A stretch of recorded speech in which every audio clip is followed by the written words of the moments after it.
전도서 7장 19절에서 29절까지 말씀 보겠습니다. 지혜가 지혜자를 성읍 가운데에 있는 10명의 권력자들보다 더 능력이 있게 하느니라. 선을 행하고 전혀 죄를 범하지 아니하는 의인은 세상에 없기 때문이로다. 또한 사람들이 하는 모든 말에 내 마음을 두지 말라. 그리하면 내 종이 너를 저주하는 것을 듣지 아니하리라. 너도 가끔 사람을 저주하였다는 것을 내 마음도 알고 있느니라. 내가 이 모든 것을 지혜로 시험하며 스스로 이르기를 내가 지혜자가 되리라 하였으나 지혜가 나를 멀리하였도다. 이미 있는 것은 멀고 또 깊고 깊도다. 누가 능히 통달하랴. 내가 돌이켜 전심으로 지혜와 명철을 살피고 연구하여 악한 것이 얼마나 어리석은 것이요 어리석인 것이 얼마나 미친 것인 줄을 알고자 하였더니 마음은 올무와 금을 갖고 손은 포승 같은 여인은 사망보다 더 쓰다는 사실을 내가 알아내었도다. 그러므로 하나님을 기쁘게 하는 자는 그 여인을 피하려니와 죄인은 그 여인에게 붙잡히리로다. 전도자가 이르되 보라 내가 낱낱이 살펴 그 이치를 연구하여 이것을 깨달았노라. 내 마음이 계속 찾아보았으나 아직 찾지 못한 것이 이것이라. 1000사람 가운데서 한 사람을 내가 찾았으나 이 모든 사람들 중에서 여자는 한 사람도 찾지 못하였느니라. 내가 깨달은 것은 오직 이것이라. 곧 하나님은 사람을 정직하게 지으셨으나 사람이 많은 꾀들을 낸 것이니라. 아멘. 오늘 말씀의 제목은 1000사람 중에 하나라는 제목입니다. 1000사람 중에 하나. 오늘 전도서의 7장 뒷부분의 말씀은 전체적으로 봤을 때 참 지혜라는 것이 이 세상에서 찾아보기 힘든 그런 것이다 라는 것을 한탄하고 탄식하는 그런 형태로 내용이 전개되고 있습니다. 여러분, 한 사람이 10사람보다 나을 수가 있겠습니까? 앞서 우리가 기억하기로 전도자는 둘이 있는 것이 혼자보다 낫다 그렇게 얘기를 했죠. 하나가 넘어지면 그 다른 동무가 세워줄 수 있다 이렇게 얘기했고요. 셋이면 삼겹줄이면 쉽게 끊어지지 않는다 해서 홀로 있는 사람의 위험을 이야기했습니다. 혼자 있는 사람은 참 위험한 사람이에요. 근데 오늘은 반대로 오늘 말씀은 지혜 있는 한 사람이 이 대중심리에 이끌려 다니는 10사람보다 더 능력이 있을 수 있다 이렇게 또 반대되는 이야기를 할 수 있어요.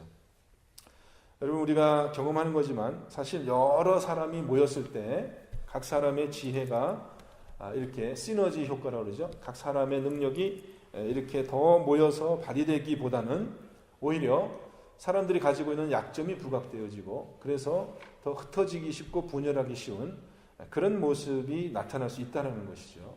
그래서 사람이 많이 모인다고 해서 그것이 꼭 좋은 건 아닌 것 같습니다.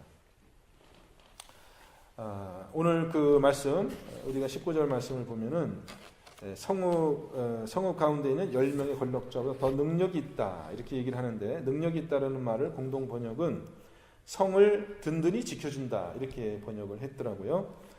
성을 지키기 위해서는 사람이 필요하죠. 한 사람이 성을 지킬 수는 없어요. 여러 사람이 있어야 돼요.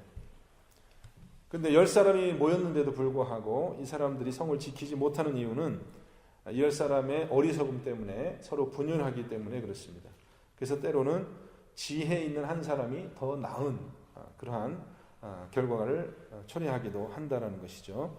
이것이 우리가 일상적으로 경험하는 우리의 경험하고도 또 일치되는 그런 면이 있습니다. 그러면 왜 이렇게 되는가? 왜 이런 일이 일어나는가? 그에 대해서 20절 말씀은 우리 인간의 부패한 마음 때문이다. 우리 인간의 죄성 때문이다. 이렇게 이야기하고 있어요. 20절 말씀이 좀 유명한 말씀이죠. 로마서 3장 10절에서 인용되고 있는 말씀이에요. 로마서 3장 10절은 기록된 바 의인은 없나니 하나도 없으며, 우리 인간의 부패한 마음, 우리의 인간의 근본적인 그 결점에 대해서 이렇게 이야기하고 있습니다. 전도자가 이제 21절에서 쭉 이제 이렇게 20절에 모든 의인은 없다, 모든 사람이 죄인이다 이렇게 선언하고 쭉 전도자가 하는 말씀이 무엇이냐면은 지혜는 죄가 없는 것이 지혜가 아니라는 거죠. 세상 모든 사람이 죄를 범한다고 했어요. 그러면 지혜가 죄를 안 짓는 것이 지혜가 아니라 모든 사람이 죄를 짓는다. 나에게도 그런 결점이 있다라는 것을 인식하는 거 있잖아요. 그게 지혜라는 것입니다. 저는 이것보다 더 큰 지혜가 있을까? 때로는 이렇게 참 감탄하기도 해요. 이것보다 더 큰 지혜가 있을까? 자신의 부족함을, 자신의 죄인됨을 깨닫는 거 말이죠. 이것이 참 세상에서 보기 힘든 그런 지혜인 것 같아요. 진짜 1000사람 중에 하나, 1000명 중에 하나가 정말 그런 깨달음을 하고 있을지 없을지. 우리는 물론 신앙이 있는 사람이고 우리는 복음을 증거받았기 때문에 우리는 기본적으로 성도라면 자신의 죄인됨을 인정한 사람들이죠. 근데 문제는 그렇게 신앙으로 고백은 했지만 우리가 때로 행동하면서 그렇게 행동하지 않는다는 거예요. 나 혼자 의인이고 그런 사람인 것처럼 우리가 말을 하고 행동하고 자신감을 보일 때가 많다라는 것이죠. 그것은 아직 우리가 지혜에 도달하지 못했기 때문에 그런 것이 아닌가 이렇게 생각합니다. 만약에 우리가 자신의 죄인됨을 인정했고요, 이 인간의 부패함에 대해서 깊이 통찰이 있는 사람이라면 우리는 다른 사람의 죄를 어느 정도 허용을 해야 됩니다. 허용해야 돼요. 이해해 주어야 돼요. 사람에게 완벽을 요구할 수가 없잖아요. 그도 죄인이고 나도 죄인이고. 그래서 어느 정도의 허물을 우리가 인정할 수밖에 없는 거예요. 그렇지 않아요? 근데 그것이 쉽지가 않아요. 우리는 다른 사람에게는 막 그 완벽을 요구하고 자기 자신에게는 굉장히 너그럽고 그렇게 되기가 쉽다라는 거죠. 사실은 지혜 있는 사람이라면 그것이 반대가 돼야 돼요. 자기한테는 철저하게 뭐든지 그렇게 적용을 해야 되고 다른 사람한테는 될 수 있는 대로 감싸주고 수용해야 되고 그렇게 해야 되겠죠. 그것이 지혜 있는 사람의 말씀입니다. 행동입니다. 21절하고 22절에 보면은 우리의 허를 찌르는 그런 말씀인데 21절 말씀 보시면요. 다른 사람들이 하는 모든 말에 내 마음을 두지 말라. 그리하면 내 종이 너를 저주하는 것을 듣지 아니하리라. 이렇게 되어 있습니다. 여기서 여러분 다른 사람들이 하는 모든 말에 내 마음을 두지 말라. 여기서 어느 단어에다가 강조점이 있는 것 같아요, 여러분. 사람들이 하는 모든 말에 내 마음을 두지 말라. 강조점이 어디에 있어요? 모든에 있습니다. 모든. 사람들이 하는 말 중에 우리가 들어야 될 말이 있고 듣지 않아야 될 말이 있다는 거예요. 모든 말을 다 마음에 두려고 하면 안 된다는 것입니다. 들어도 못 들은 척 해야 될 말이 있다라는 것이죠. 마음에 담아두면 안 될 말이 있다라는 것입니다. 여러분들은 이게 어떤 말은 내가 마음에 담아야 되고 어떤 말은 내가 그냥 듣는 둥 마는 둥 흘려보내야 된다. 이것이 여러분 잘 조절이 되십니까? 대부분요 우리가 우리가 마음에 담아두지 말아야 될 말 중에 이런 게 있어요. 남에게 전해 들은 말, 남에게 전해 들은 말, 자기가 직접 들은 말이 아니야. 누가 뭐 이렇게 했더라, 이런 말을 했더라. 이런 말들은 좀 흘려버리는 게 좋습니다. 우선 진실성이 참 부족하고요. 또 그것을 우리가 그 사람이 진실하게 얘기를 했다고 해도 우리가 간접 경험이고 부분적인 이야기 때문에 그 전체 상황을 알지 못하는 상황에서 전해드린 말이기 때문에 오해할 수가 있거든요. 그런 일이 참 많아요. 여러분 다 경험하셨을 거예요. 그래서 나에게 직접 하지 않은 말은 그 마음에 너무 그렇게 관심을 갖고 그것을 마음에 담아두지 않는 것이 좋아요. 근데 어떤 분들은요, 남의 이야기를 또 엿듣는 걸 그렇게 좋아해가지고요, 뭐 전화도 도청한다고 그러고, 이메일도 막 남의 것을 이렇게 본다 그러고요. 왜 자기한테 하지 않은 얘기를 그렇게 듣기를 좋아해요? 이렇게 엿들으려고 하는 그런 또 습성이 우리에게 있는 것 같아요, 우리 인간들에게. 그러니까 어떻게 됩니까? 자꾸 그렇게 모든 사람의 말을 관심 있어 하고, 뭐 그걸 자꾸 들으려고 하다 보니까 어떻게 돼요? 내 종이 너를 저주하는 말을 듣지 않게. 자꾸 사람 말을 듣다 보면 어떻게 돼요? 자기 종이 자기에게 저주하는 말을 듣게 된다는 것이죠. 여러분 뭐 우리가 흔히 하는 말이 안 듣는 데서, 사람이 안 듣는 데서는 대통령도 욕한다 뭐 이런 말을 우리가 가끔 하고 또 듣고 그러는데, 사람들은 남이 듣지 않는 데서는 사실 흉도 보고 그렇게 하잖아요. 여러분들은 안 그러시겠지만 저는 가끔 그러는 것 같은데 그러니까 안 보는 데서 사람을 이렇게 저주하는 말, 여기서 저주라는 것이 꼭 뭐 그렇게 나쁜 얘기라기보다는 흉을 보는 그런 얘기를 할 수 있다라는 거예요. 그럼 우리가 그런 얘기를 안 들으면 되잖아요. 안 들으면 아무 문제가 안 되는 거거든요. 또 어쩌다 들을 수도 있어요. 또 어쩌다 누가 또 전해지기도 하고 또 지나가다가 들을 수도 있잖아요. 그러면 어떻게 해야 되겠어요? 그 사람이 나한테 욕한 건 아니잖아요. 내 흉을 봤다 하더라도 그러면 그런 거구나 그냥 이렇게 넘어가야 되는데 그거에 이렇게 너무 관심을 가지고 집착을 해가지고 그렇게 하는 것은 지혜로운 일이 아니라는 것입니다. 왜요? 사람들은 다 그런 허물이 있어요. 나에게도 허물이 있고 다른 사람도 허물이 있어요. 그래서 그런 것들을 우리가 넓은 마음으로 그냥 좀 이렇게 인정하고 넘어갈 수 있는 그런 좀 넓은 마음들이 여러분에게 있으시기를 주님의 이름으로 축원드립니다. 좀 모른 척하고 덮어주면 좋아요. 구약 성경에는 어떤 그 원리가 있냐 하면은 어떤 죄를 정하기 위해서는 두세 사람의 증인이 필요하다. 그런 얘기가 있어요. 그죠? 나는 그 사람이 죄 짓는 현장을 목격을 했어요. 그 사람이 죄 짓는 걸 내가 알아요. 그런데 나밖에 다른 증인은 없는 거예요. 내가 유일한 증인이에요. 그럼 내가 이제 그 사람한테 가서 권면할 수 있죠. 1대1로. 그 예수님이 가르쳐 주신 말씀이잖아요. 먼저 1대1로 가서 권면하라는 거예요. 근데 이 사람이 너 왜 이렇게 나쁜 짓을 해? 고쳐라, 회개하라 얘기인데 내 얘기를 받아들이지 않아요. 내 얘기를 안 들어요. 그러면 그 다음에는 어떻게 해야 되겠습니까? 내가 어떻게 해야 되겠어요? 이 사람이 자기의 잘못된 행동을 인정하지도 않고 회개하지도 않고 그러면 내가 어떻게 해야 되겠어요?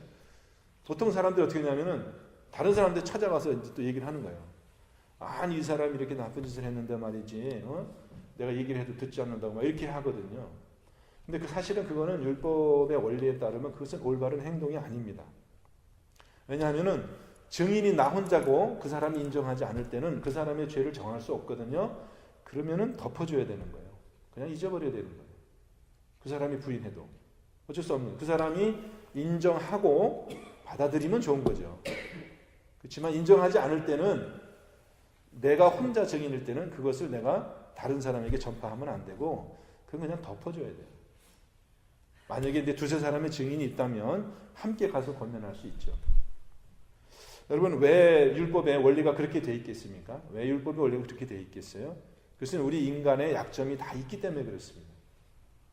우리 인간의 약점이 있기 때문에 또 우리가 내 혼자만의 판단이 잘못될 수 있기 때문에 내가 볼 때는 분명히 저 사람이 잘못한 거야. 확실하게.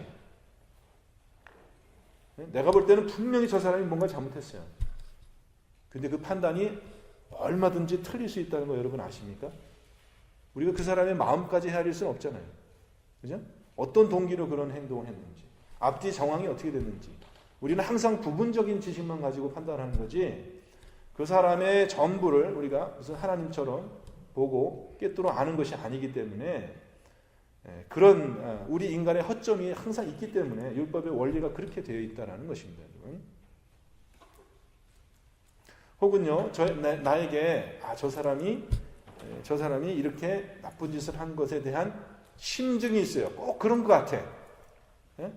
그런데 그것을 확실하게 증명할 만한 물증이 없어요.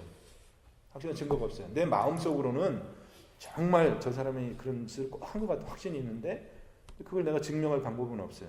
그럼 어떻게 해야 돼요, 여러분? 그러면 그걸 덮어줘야 돼요. 내 마음속에서 그 사실을 지워버려야 돼요. 여러분 그렇게 행동하고 그렇게 여러분 생각하고 계십니까? 여러분 그렇게 해야 돼요. 내가 아무리 확실하게 저 사람이 이런 행동한 게 분명하다 할지라도 그 증거를 다른 사람한테 보일 수 없으면 내 마음속에서 그걸 잊어버려야 돼요. 잊어버려야 돼요. 덮어줘야 돼요. 내가 마음에 그것만 가지고 어떻게 내가 그 사람을 판단합니까? 그건 정말 그 하나님의 역할을 재판관의 역할을 내가 하는 거예요. 그래서 그런 것은요, 어떻게 보면요, 죄를 짓는 것보다 더 그것이 위험한 것입니다. 왜냐하면은 우리는 다 죄를 짓거든요. 죄를 안 짓는 게 아니에요.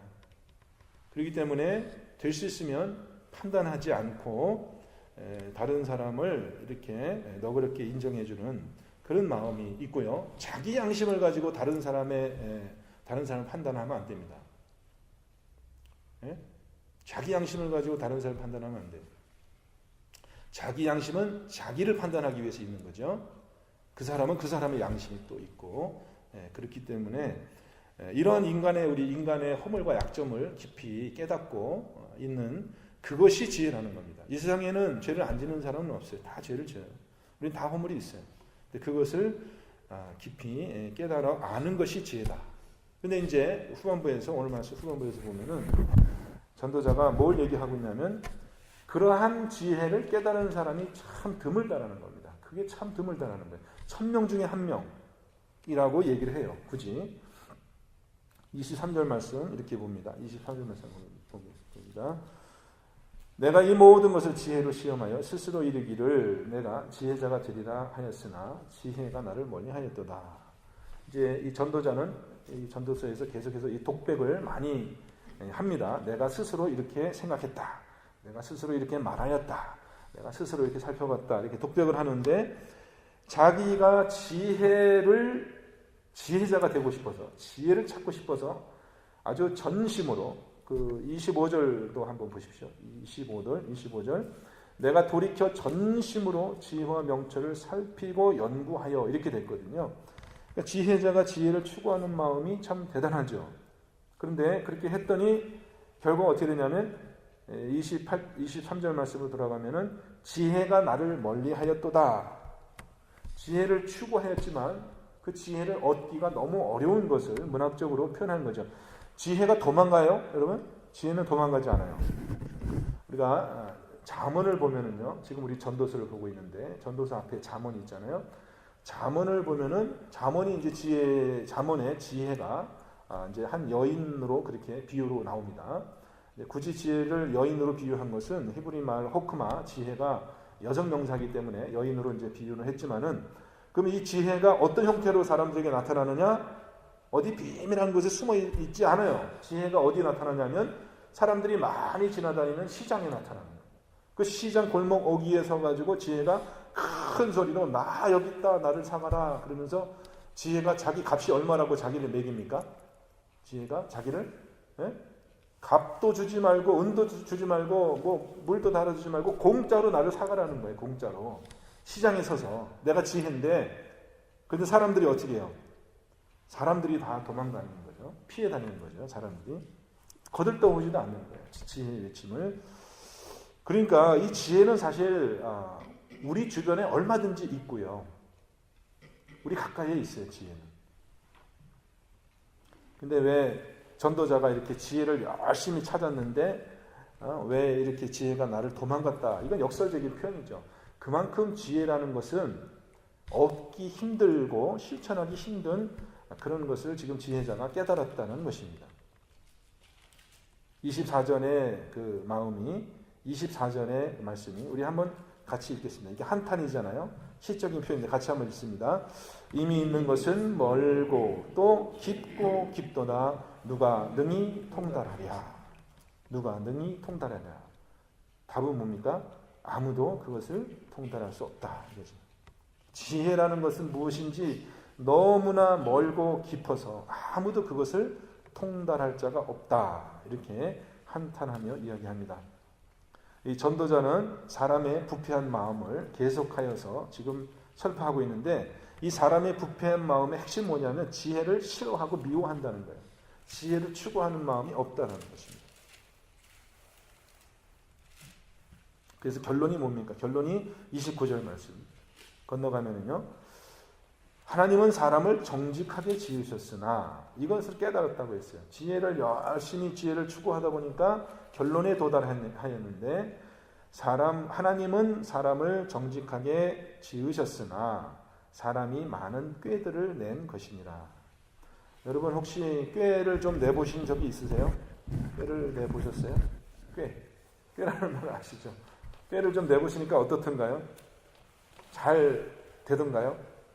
그 꾀가 잘 먹히던가요? 그때는 꽤 저는 뭐 좀 미련한 편이라서 이렇게 나름 뭐 꾀도 없는데 그래도 나름대로 저도 나름대로 이제 꾀를 부릴 때가 있겠죠. 근데 경험하기로는 꾀를 부리면 어김없이 자기 꾀에 빠져요. 자기 꾀에 빠지더라고요. 그게 올무가 돼서 나를 묶어요. 예? 사실은 뭐 이렇게 피해가려고 한 거죠. 별 생각 없이. 그런데 그게 결국은 나를 묶더라고요. 그래서 참 자기께에 빠진다는 말이 그게 딱 맞는 말이에요. 26절과 28절에 한 여인이 나옵니다. 여기 계신 우리 여자 성도님들한테 좀 죄송한데 26절과 28절에 한 여인이 등장합니다. 잠언에도 이제 그 음녀가 등장해서 어리석은 사람을 이렇게 꾀잖아요. 그래서 이제 이 여인이 참 위험한 여인이에요. 26절에 보면 이 여인을 이렇게 표현하고 있습니다. 마음은 올무와 금을 갖고, 예? 그 여인의 마음은 올무와 금을 갖고, 여러분 올무 아시죠? 새를 잡는 이 철사줄로 이렇게 돼가지고 어디 잘못 들어가면 올무가 탁 묶이면은 도망갈 수가 없어요. 손을 잘라내기 전에는, 다리를 잘라내기 전에 도망갈 수가 없어요.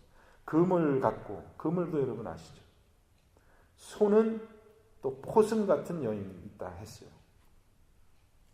아마 이 여인이 그 잠언에 나오는 그 음녀인지 모르겠습니다. 독사의 그 입으로 들어가는 것처럼 그렇게 어리석은 사람이 이 음녀의 유혹에, 게임에 빠져가지고 그렇게 자신을 망치는 그런 내용이 아주 생생하게 잠언에 나오는데, 이 전도자가 깨달은 게 뭐냐면 이런 여인이 있는데 이 여인은 사망보다 더 쓰다. 맛이 사망보다 더 쓰다. 근데 슬기로운 사람은 그 위험을 피해갑니다. 여기서는 하나님을 기쁘게 하는 자는 그렇게 되어 있어요. 슬기로운 자는, 지혜 있는 자는 그 여인을 피해가요. 그 유혹을 피해가요. 그런데 어리석은 사람, 죄인은 지혜서에서 죄인은요 어리석은 사람입니다. 죄인은 지혜서에서 의인은 뭐예요? 지혜로운 사람이에요. 그러니까 지혜서에서는 지혜가 있는 것이 의로운 것이고 지혜가 없는 어리석은 것이 그것이 죄예요. 죄입니다. 그러니까 여러분 지혜가 없다라는 것은 사실 큰 결점이에요. 어떻게 보면요. 그냥 뭐 있으면 좋고 없으면 안 되고 그거보다도 여기서 말하는 지혜는 이제 지혜의 핵심은 이제 하나님을 두려워하는 그 신앙이잖아요. 그 신앙이 없기 때문에 지혜가 없는 거거든요. 그래서 여러분 우리가 지혜가 없다라는 말, 지혜를 구하라는 말을 좀 심각하게 생각해야 돼요. 왜냐하면은 지혜가 없다는 말이 단순히 뭐 어떤 있으면 좋은 그런 것이 결핍된 것이 아니라 하나님과의 관계에 있어서 근본적으로 우리가 신앙의 문제가 있는 것을 이야기하기 때문에 우리가 지혜를 우리가 구하고 정말 이 지혜에 대해서 우리가 심각하게 생각해야 된다는 것이죠. 여기서 여러분 이 여인은 도대체 무엇입니까? 조사해 보니까, 전도자가 자세히 조사해 보니까 1000명의 사람을 조사해 보니까 그 중에 한 명만 지혜자였고요. 그 1000명의 사람 중에 한 명이 지혜자였는데 그 중에 여자는 한 사람도 없었다. 이렇게 지혜자가 한탄하고 있습니다. 어리석은 사람의 위험은 뭐냐 하면은 어리석은 사람이 그냥 그대로 가만히 자기 혼자 자기 삶을 살 수 있는 환경이 아니고 어리석은 사람 주변에는 항상 뭐가 있냐? 위험이 있다는 거예요. 이 여인의 위험이 있다는 것입니다. 여러분. 이 세상이 그냥 다 깨끗하고 좋은 세상이면은 뭐 어리석어도 뭐 그냥 그런 대로 살아가겠죠. 근데는 항상 뭐가 있어요? 항상 죄의 유혹이 있다는 것입니다. 여기서 말하는 여인이 상징적으로 상징하는 것이 그런 거 아니겠어요? 그래가지고 이 여인의 맛이 사망보다 쓰다고 했어요. 사망보다 쓰다고 했어요. 근데 어리석은 사람은 그 맛을 어떻게 느껴요? 쓴맛을 느껴요? 못 느껴요? 못 느끼는 거죠. 어리석은 자는 사망보다 쓰다. 얼마나 그 맛이 쓴지. 지혜자는 그렇게 간파하고 있지만은 어리석은 자는 그게 너무 달콤한 거죠. 그냥 이렇게 잠언의 표현대로 하면은 자기도 모르는 사이에 그 유혹에 빠져가지고 그렇게 간다는 것입니다. 여러분 지혜 없는 어리석은 사람이 자기 스스로 어리석다고 생각하는 사람은 아무도 없을 거예요. 자기 스스로는 다 자기도 나름대로는 지혜 있다 생각하고 그렇게 유혹에 빠져가고요. 그렇게 꾀를 낸다는 것이에요. 그래서 저와 여러분에게 꼭 이 지혜가 필요한 건데 어떤 지혜냐? 자신의 한계, 그죠? 이 세상에서 우리가 하는 그런 모든 것들의 그 헛됨 이런 것들에 대해서 우리가 좀 깊이 있는 통찰을 잠언을 통해서 또 이 전도서를 통해서 저와 여러분이 좀 그런 깊이 있는 통찰이 있어야지 우리의 삶이 조금 더 활력이 있고 또 그렇게 될 것 같아요. 8장 1절이 사실은 결론이거든요. 8장 1절 말씀이 결론인데 우리가 뭐 내일 말씀도 보겠습니다만 저는 좀 기분이 나쁘더라고요. 지혜 있는 사람은 얼굴이 뭐 이렇게 광채가 나고 저도 얼굴에 좀 이렇게 열등감이 있는 사람인데 이렇게 얼굴이 좀 맨날 표정이 굳어 있고 그런 사람인데 지혜와 얼굴을 이렇게 연관시켜서 얘기하니까 좀 기분 나쁘긴 한데 어쨌든 여러분에게 참 이 하나님의 지혜가 참 필요합니다. 그래서 지혜를 추구하고 오늘 하루도 여러분 지혜로운 사람으로 그렇게 하나님께 영광 돌리는 저와 여러분 되시기를 주님의 이름으로 축원드리겠습니다. 함께 기도합니다. 어떤 사람이 지혜 있는 사람인가? 사물의 이치를 아는 사람이 누구인가? 지혜 있는 사람의 얼굴을 밝게 하고 굳은 표정을 바꿔준다. 주님, 지혜는 사람의 마음을 살찌게 하고 그 굳은 표정을 밝게 만들어주는 그런 양약과도 같은 것이고 또 어리석음이라는 것은 우리를 어둠 가운데 또 이렇게 참 사망 가운데 쓴 맛으로 인도하는 그런 것인데 하나님 우리가 약점이 있는 자로서 이 세상을 살면서 하나님의 지혜를 구합니다. 스스로 참 된 줄로 그렇게 생각하지 않게 하여 주시며 늘 하나님 앞에 겸손한 모습으로 또 남의 잘못을 덮어주며 그렇게 우리가 지혜로운 사람으로 오늘 하루 살 수 있도록 주님 인도하여 주옵소서. 주님의 은혜에 감사드리며 예수 그리스도 이름으로 기도합니다. 아멘.